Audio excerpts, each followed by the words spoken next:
Bismillahirrahmanirrahim. Assalamualaikum warahmatullahi wabarakatuh. Selamat pagi, salam sejahtera untuk kita semua. Kita sudah masuk pada bagian keempat dari pembelajaran nilai waktu uang. Pada materi sebelumnya kita telah berbicara mengenai konsep daripada anuitas, ya kan? Saya sudah berikan contoh tadi bagaimana konsep anuitas.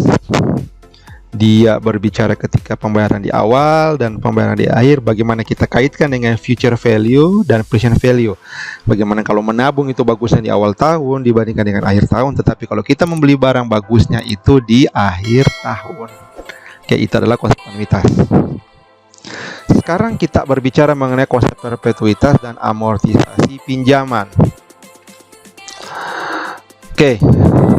Tak bosan saya bilang, tak bosan saya ingatkan kepada teman-teman bahwa konsep dasar daripada nilai waktu uang itu bahwa nilai pada saat ini itu lebih baik dan lebih tinggi daripada nilai waktu yang akan datang. Bahwa nilai uang saat ini tidak sama dengan nilai uang 10 tahun yang lalu atau 10 tahun yang akan datang. Konsep perpetuitas yang pertama adalah merupakan seri penerimaan atau pembayaran sejumlah uang yang sama besarnya untuk suatu periode waktu yang tak terhingga atau berjangka waktu selamanya. Nah, ini rumusnya.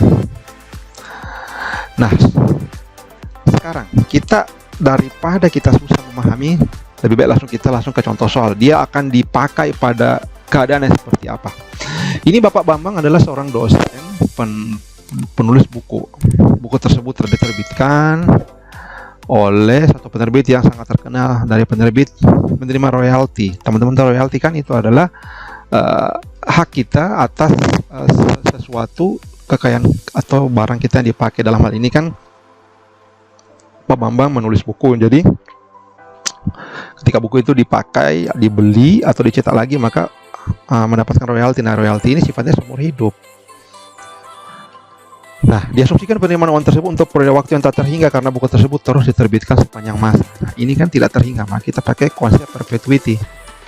Berapakah persen value dari penerimaan royalti jika tingkat bunga 16% dan tidak berubah selamanya? Nih, dia dapat uang present value. Dia dapat uang dari hanya menulis buku aja 312.500.000, teman-teman. Ini karena 50 juta ini kan royaltinya. Tidak terhingga kalau kita buku terus kita kalau cetak menulis lagu itu, selama lagu itu masih dipakai, ya kan, terus akan dibayar royaltinya. Cuma ya begitu, di Indonesia ini kan salah satu negara yang masih belum terlalu menghargai tentang royalti, teman-teman, masih agak rendah.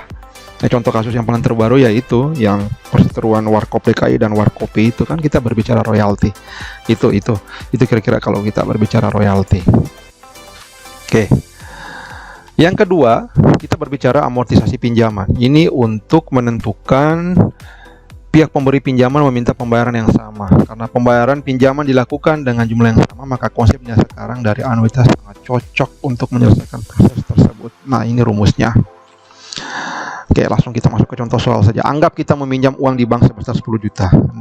Kita merencanakan akan membayar pinjaman beserta bunganya dengan cara mengangsur setiap akhir tahun dalam jumlah yang sama. Diasumsikan suku bunga pinjaman sebesar 14%. Berapakah besar angsuran yang harus dibayar setiap tahun? Setiap bulan. Buat schedule amortisasi pembayaran. Nah, dengan menggunakan rumus yang ada, berarti kita membayar sebesar 2,9. Kita pinjam 10 juta, kita bayar 2,9. Nah, ini adalah tahun, oke. Jadi ini dibayar per tahun ya, bukan per bulan. Selama 5 tahun kita pinjam 10 juta, selama 5 tahun kita bayar 2,9 di akhir tahun. Jadi ini tidak cicilnya per bulan. Nah, supaya lebih gampang ya 2,9 dibagi 12 saja. Kita cicil per bulan tapi kita setor ke bank 2,9 di akhir tahun. Oke, ya 2,9 dibagi 12 sebentar. 2.912.900 dibagi 12. Nah, itu sekitar 242.000 per bulan. Jadi kawan-kawan bisa simpan, tapi di setornya itu nanti ketika akhir tahun. Nah, ini gampang kan kalau seperti ini.